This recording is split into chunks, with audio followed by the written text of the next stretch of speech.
السلام عليكم ورحمة الله وبركاته.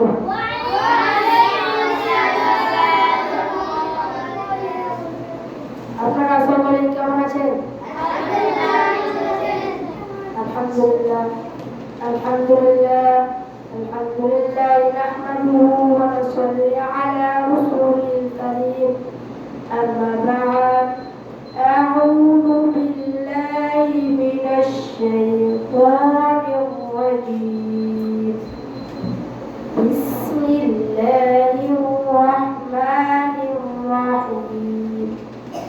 আল্লাহ তাআলা অসংখ্য প্রেমায় বিগত সপ্তাহ পর আমরা আবার এই আয়োজনে আসতে পেরেছি, এত সুন্দর পরিবেশে বসতে পেরেছি এবং কিছু কথা বলার, কিছু কথা শোনার সেই মহান রব্বুল আলামিন আল্লাহ তৌফিক দান করলেন। আমরা সকলে গভীরস্থানে বলি আলহামদুলিল্লাহ। আল্লাহ তাআলা আমাদের কি কবুল করেছে, এই জন্য আমরা এত সুন্দর পরিবেশে আসতে পেরেছি। আপনারা দেখেন তো চারি সাইডে আপনার মতো, আপনার থেকে ছোট ছোট, আপনার থেকে বড় বড়, আপনার মতো কে মরিচ আসতে বসতে পেরেছে? পারেনি। আপনাকে আল্লাহ তাআলা কি করেছে? কবুল করেছে।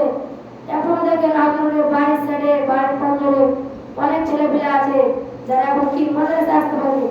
আল্লাহ তাআলা আপনাকে ছাঁটাই বাছাই করে কি এমন ছেলেছে আপনাকে, আপনার বাপ মায়ের সুযোগ পাচ্ছে আপনাকে ভালো করে পড়ার জন্য। আপনি যদি ভালো করে না করেন, বাপ মার আশা আকাঙ্ক্ষা না করেন তা হবে না।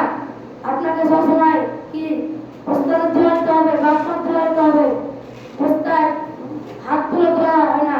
প্রস্তাব থেকে যদি আপনি উপকার শব্দ করেন তাহলে কি সেটা হলো বন্ধুয়া। প্রস্তাবের সাথে সবসময় কি ব্যবহার করতে হবে? ভালো ব্যবহার, আদর ব্যবহার। আপনি যদি প্রস্তাবের সাথে বেআদবি করেন, এটা কখনো আপনি যদি আপনার একটা অবস্থার সাথে বেআদবি করছেন, সেটা আপনি ভাবছেন যে আমি বেআদবি করছি, তখন আপনি মাপ নেবেন। আল্লাহ তাআলা বলেছেন আয়াতুল কুরআনে আছে ওমা খালাকতুল জিন্নি ওয়াল ইনসা ইল্লা লিয়াবুদুন। আমি মানুষ ও জিন জাতিকে তৈরি করেছি কিসের জন্য? আমার ইবাদতের জন্য। কিন্তু মানুষ সেটা তো বুঝে না, শুধু দুনিয়ার পিছে ছুটছে। আল্লাহ তাআলা বলেছে যে তুমি ইবাদত করো, আমল করো, তাহলে আমি তোমাকে কি দিব? রিজিক দিব, হায়াত দিব। আল্লাহ তাআলা চেয়ে করো। আল্লাহ তাআলা বলেন হাদিসে বলতে আছে আদ-দুআউল ইবাদাত, দোয়া ইবাদাত। কি দোয়া করো, আমার কাছে চাও, মানুষের কাছে কেন চাও? আপনি যদি মানুষের কাছে চান, মানুষ আপনাকে বলবে তুমি ফকির, তুমি মিসকিন। মানুষের কাছে চাইবে না, চাইতে কার কাছে? মহান রব্বুল আলামিনের কাছে। আল্লাহ তাআলার কাছে কোনো কিছু কি অভাব নাই। যে কথাগুলো বললাম আমাকে সহ আপনাদেরকে সকলকে আমল করার তৌফিক দান করুন। আলহামদুলিল্লাহি রাব্বিল আলামিন। আসসালামু আলাইকুম ওয়া রাহমাতুল্লাহি ওয়া বারাকাতুহু।